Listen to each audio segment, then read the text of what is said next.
1949-yılı Stalin Xitay Kompartiyasiga qandoq yordam berib, uni Sharq Turkistonda huquqqa ega qilgan. Charles Kraus.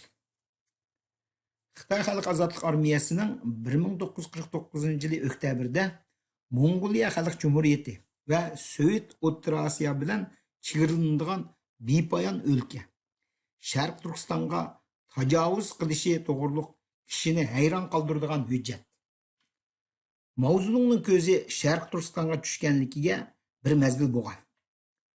U raqibi bo'lgan Millatchi partiyaning Sharq Turkistonda turib olib, uni Xitoy Kompartiyaga qarshi davomli harakat qilishining asosi qilib qo'yishidan qattiq ansirgan edi.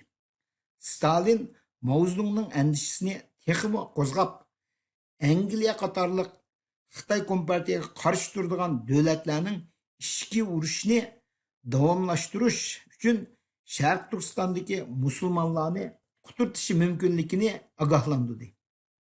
Albatta, Sharq Turkistonda mavjud bo'lgan neft va boshqa strategiyalik boyliqlarni egallashmi Mao'ning ko'nglida bor edi. Ammo hech kim Ozodlik armiyaning shundoq tez harakatga tushadiganligini o'ylamagan edi. 1949-yılı aytiyoz va yozda Xitoy Kompartiyasining ichki yig'inlarida 1950-yılı yoki hatto 1951-yilga surib tajovuz qilishni muzokara qilgan ekan. Mao Zedong va G'arbiy Shimol quruqliq armiyaning qo'mondoni Peng Dehuay Sharq Turkistonga baldurroq besib kirishning konkret masalalar haqida davomli so'zlashib turibdi. Masalan, Ozodlik armiya askarlari yanada Shanxi, Gansu va Qinghai o'lkalarida urush qilyapti. Sharq Turkistonning yo'li bak yiroq.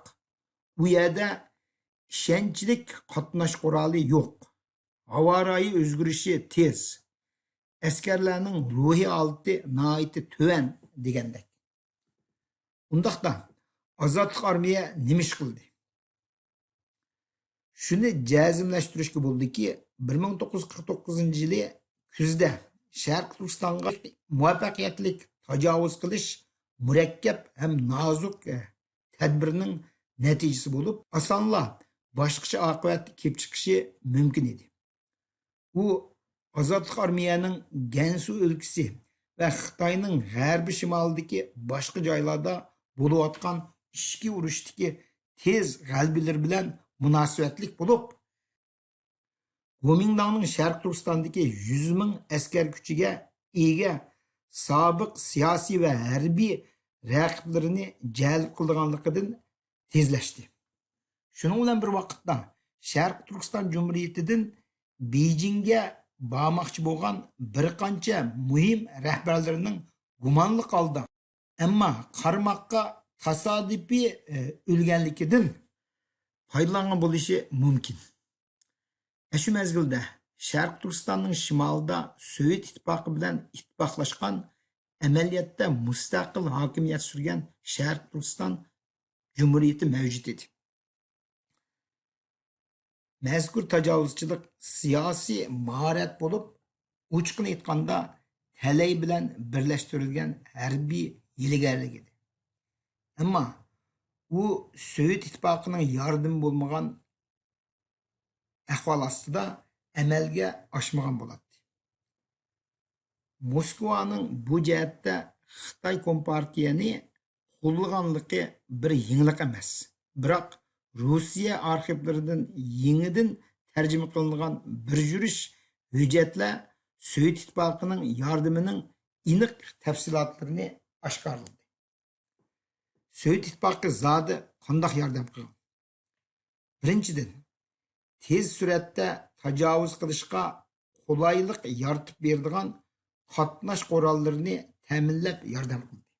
1949-yili 9-oyning oxirida Mao Zedong Stalindan jiddiy yordam talab qilib, bu rayondagi temir yo'llar nachar, tabiiy sharoit ojiz, odam oz, yemaklik yo'q deb xat yazıp, biz sizning 30dan 50gacha transport aeroplani bilan yemeklik, kiyim-kechak ta'minlab, asosli xodimlar va bir qism askarlarni to'shishimizga yordam berishingizga jiddiy ehtiyojligimiz bor. Shundoq qilishingizni bak umid qilamiz deb yozgan ekan. Agar bu xil yordam berilmagan bo'lsa, qandoq bo'ladi?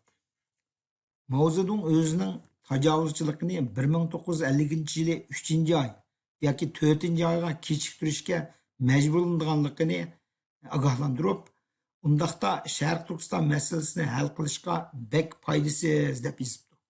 Stalin buni ma'qul ko'rib, talab qilingan aeroplanlarni avatadigan bo'ldi. Ikkinchidan, Sovet ittifoqi Xitoy ozodlik armiyani tajovuz qilish uchun intayin muhim bo'lgan boshqa ta'minotlar bilan ta'minlabdi. Stalin aeroplanni oriyatga bergandan keyin Mao Zedong aviatsiya yiqilg'usi talab qilib, biz bu masalada zo'r qiyinchilikqa duch kelyapmiz deb yozgan ekan. Stalin Mao Zedongni yana qo'llaydiganligiga va'da berdi. Oziq-tulik Xitoy qurolliq kuchlari eng ko'ngil bo'ladigan masalalarning biridir. Xitoy ozodlik armiya tajovuzchilikda ishlatilgan 90 ming askarni beqish uchun zo'r miqdordagi oshliq va boshqa yemakliklarga jiddiy ehtiyoji bor. Ammo Mao Zedong Sharq Turkistondagi yerlik millatlardan ko'p miqdorli yemaklik ilishdan ikkilanib turgan edi. Xitoy qo'mondoni Peng Dehuay agar Xitoy ozodlik armiyasini Sharq Turkistondagi ishg'olchi kuch deb tonilib qolsa, ommaviy munosabatda ofat keltirib chiqadiganligini, yerlik millatlarning qarshiligini qo'zg'aydiganligini obdan tushundigan. Shuning uchun Mao Zedong Sovet ittifoqidagi do'stlaridan yordam so'ragan. Natijada Stalin Xitoyga 10 ming tonnalik oshliq yordam berishga ma'qul bo'lgan.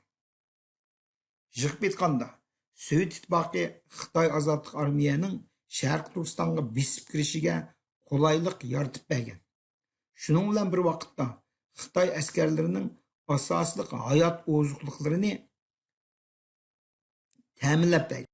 Bunda qo'llashga erishmagan bo'lsa, Xitoy Kompartiyasi hatto boshqa kuchlarning yordamiga erishgan taqdirdami Sharq Turkistonga besib kirishi va o'zining kuchini tezlikda mustahkamlashtirishi kapolat qilinmagan bo'ladi. Mao Zedong Sovet ittifoqi rahbarining tajovuzchilikqa yordam bergan qarzini tajovuz qilish jarayonidagi taraqqiyotlarni Stalinga to'liq yetkazib turish orqali qisman qaytargan bo'ldi. U hatto Sharq Turkistonga boshda besib kirgan ozodlik armiya qismlarining yozgan dokladlarning og'zaki uchurlarini hambahlagan. Mao Zedong yana Peng Dehuayning 1949-yili 12-oyda Sharq Turkistonda tekshirish ilib borgandan keyin tayyorlagan xotirasining bir nusxasini Stalinga avatgan edi. Bu hujjatlar keyingi mezgilda Xitoy Sovetning mazkur rayondagi iqtisodiy hamkorlik qilish to'g'risidagi muhim mazmunlarni o'z ichiga olgan. Sovet rahbari Xitoyga yuqorqi yordamlarni berish orqali zodi nima maqsadga yetmoqchi bo'lganligi davomli munozara qilishga tegishli temadir. Qaramoqqa Stalin Sharq Turkistondagi iqtisod va bexatarlik manfaatini kapolat qilmoqchi bo'lgan. Hamda kelgusida Xitoy bilan bo'ladigan suhbat uchun do'stona muhit yaratish uchun tayyorlik qilgandek qildi. Növətdə Sobiq Sovet ittifoqi arxividan barliq kelgan boshqa materiallar masalaning bir qism jipuchini ko'rsatdi. Kelgusida Wilson markazining raqamlik arxivida buning bilan munosabatli materiallar texmi ko'p oshkorlandi. Tarjima qilguvchi Tug'luq Abdurazzoq.